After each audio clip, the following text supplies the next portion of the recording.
16 na oras na nakulong sa loob ng sasakyan ang nasawing batang si Jana Jacobe.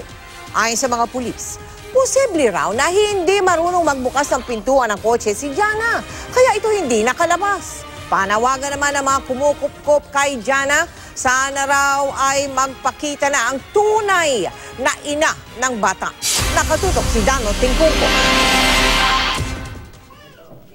Maliban sa pangingitim ng gilid ng mga mata, walang sugat, mga pasaw, anumang senyales ng pagmamaltratong nakita sa katawan ng batang si Jana Jacobe. Si Jana ang 8 taong gulang na batang naiwang natutulog at patay na nang matagpuan sa isang kotse noong isang gabi sa Baseco, Tondo sa Maynila. Wala tayong makikita na any marks ng struggle or any sugat na makikita dun sa tao. Dun lang sa blackening ng eye. This is because dun sa lack of oxygen na rin po. Sa investigasyon ng pulisya dito sa luggage compartment ng Kia Picanto, pumwesto si Jana at isa pang bata dahil sa dami ng sakay ng sasakyan. Hindi tulad ng ordinaryong kotse, hindi sarado at bukod ang luggage compartment ng Picanto. Yun nga lang dahil dito nakatulog si Jana at hindi binuksan ng tiyahin niya ang luggage compartment, naiwan si Jana sa compartment ng humigit kumulang 16 na oras. Deskargado ang baterya ng kotse na ayon sa pulisya ay maaring indikasyon daw na ginalaw ni Jana ang lahat ng pwedeng kalikutin para makaalis. Nakita rin sa investigasyon na hindi activated ang child lock kaya pwedeng buksan ang pinto mula sa loob. Pero tila hindi marunong magbukas ng kotse ang bata. At dagdag na rin ang init ng araw at ang nakabalot na lona sa kotse, naipit at naubusan siya ng hangin. I can clear out that this is a simple case of negligence na napunta sa kamatayan ng bata.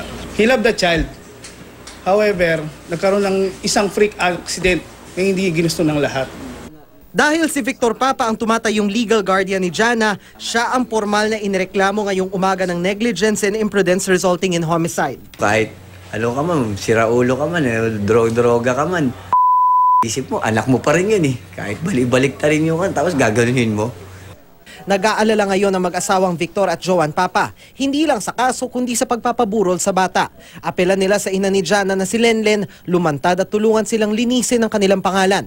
Sa kwento ng tiyahin ni Jana, silang mag-asawa na ang nag-alaga sa bata nang mamatay ang ama at iwan na ito ng ina. Kung nakikinig ka man ngayon, maaring kung sa probinsya ka man, pwede ba pumunta ka dito kahit sa huling saglit na lang sa anak mo. Hindi ko humalunok na yung pagkain na hindi ko po matanggap na gano'n nangyari sa anak ko. Ayon sa pulisya, kung lalantad ang ina ni Jana, 2 ang pwedeng mangyari sa kaso. Pwedeng siyang tumayong complainant at ituloy ang kaso laban kay Victor na siyang nagkupkup sa bata. Pwede rin siyang tumayong complainant at bawiin ang kaso. Dano Tingkungko, Nakatutok, 24 Oras.